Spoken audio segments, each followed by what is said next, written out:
Reggie Miller returns to the scene of the crime tomorrow as he's broadcasting the game. All right, big deal. He's going to be back at MSG. He's doing the game. He's very excited. Made an appearance on the Dan Patrick Show, and he talked about it, and very excited to come back to MSG, embracing it, embraces all of this, what's going on with the Knicks and the Pacers, who met 6 times in the playoffs in the 90s. Like every year they met, they split the series. The Knicks won 3 times. The Pacers won 3 times.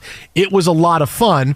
And now you got Reggie Miller getting set for tomorrow. And he had a big, wide-ranging interview with Dan Patrick talking about many things about how, oh, hey, yeah, this was great. And I had this back and forth with Spike Lee, and I made up with Spike Lee and all of this. And then he had a big warning. Did he confirm or deny whether he went to a strip club with Kramer? No, that was not part of the interview. I think Dan left that out when he did that. No, it was actually in it. It was in it. But here is Reggie Miller shouting out a warning to Knicks fans for tomorrow. The boogeyman is coming back to town. Starks will be there at the game. Like, you actually had a physical confrontation. You and John Starks okay? Haven't seen Johnny Boy in a while. So he'll be there. Bring it. I hope Larry's there, Charles. Bring them all. Patrick, do you think I care about any of them? Well, you're not going to mess with Ewing. You like Patrick. He's a good guy. Oakley, you're not going to mess with. I could easily make a call and get something like No chance Oakley's allowed in that game. He ain't even allowed in the arena. No, well, no, Ewing they'll allow. In Oakley they won't. You saw what you guys talked about what Oakley said the other day, right? Saying how Jalen Brunson's the best Knicks since Clyde Frazier. Yeah. Wait a minute. Hang on a second. So does he have beef with Patrick Ewing we don't know about? He's just trying to get his seats back. He's got beef with a lot of people, I think. But here's the thing. Okay, I'm glad Reggie Miller is leaning into this and the boogeyman is coming back because it's fun, right? Reggie Miller has been fun, and this whole thing with the Knicks has been fun. But let's be realistic, okay? Reggie Miller was a fun player, and he was a pretty good shooter, but he is completely overrated for his career, okay? Whoa. Reggie Miller, let me ask you this, yes or no? Did Reggie Miller, for his career, average more or less than 20 points a game? Oh, he's at like 18. 20, yeah, 18 points a game. Reggie Miller, okay? Reggie Miller was the 16th leading scorer of the 90s. Hey, he's still in the top 10 all-time in three-point shots made. Yeah, that's good. And I've been told that, Steph Curry and those guys changed the game, so all of these guys would be eradicated. Yeah. Reggie Miller scored 20 a game. Yes, it's the 90s. The NBA is a little bit different era, but it's not like he was going a little nuts. bit different. You still saw Jordan scoring 35 a game. You saw lots of guys but he was a mutant. 35 a game. You saw, again, the 16th best scorer of the night. Bernard King averaged more points per game, okay? They needed someone to score for the Knicks. Reggie Miller's entire career was made by this run right here with the Knicks. This little 12 points in 2 seconds, that's his entire career. That's all anybody talks about with him. That's the only shining moment he has was that moment. That's it. That's the only thing. He's got Hey, we all should strive for one shining moment. But we have this image that Reggie Miller is so... No, Reggie Miller was a pretty good shooter. Was he great? I don't know if he was great. I think he was arrogant, he was cocky, and he cut through, and he was a guy you paid attention to. He was polarizing, right? Which was pretty cool, right? You like guys who are polarizing and guys who weren't.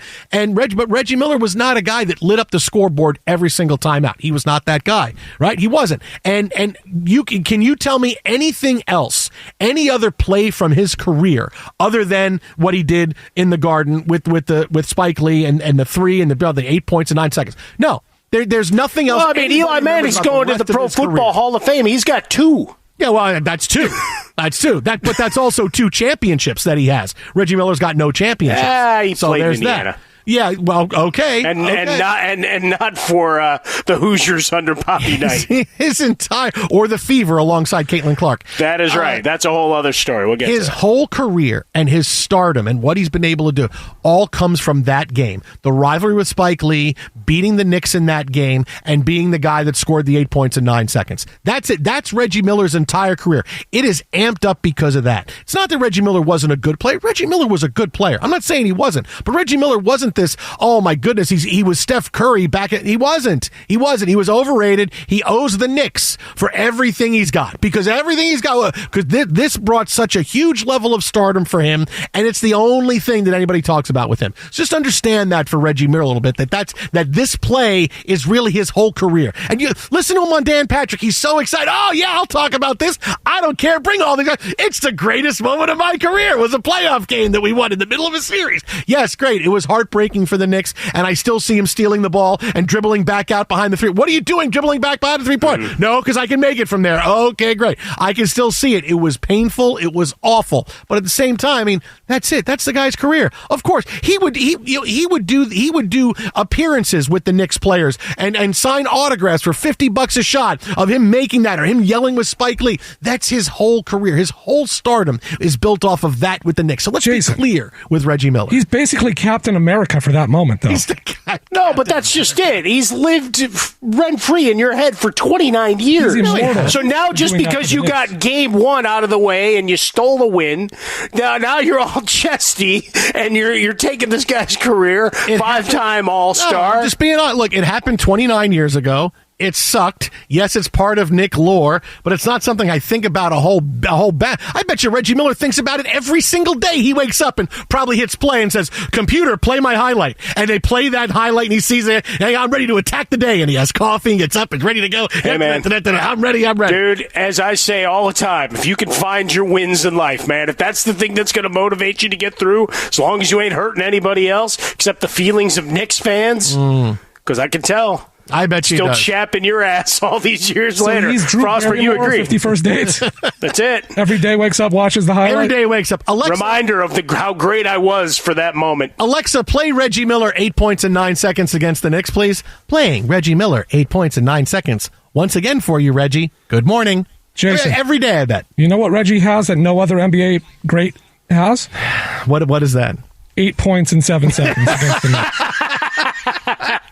I don't know. I think Tyrese Maxey might have done that in Game 5. Not like that. He might have, man. But that's Reggie. I'm glad he's leaning into it. That's his whole career. His whole career boils down to that. Like that's what he's known for. That's what it is. Okay, great. Outside of that, you would say Reggie Miller.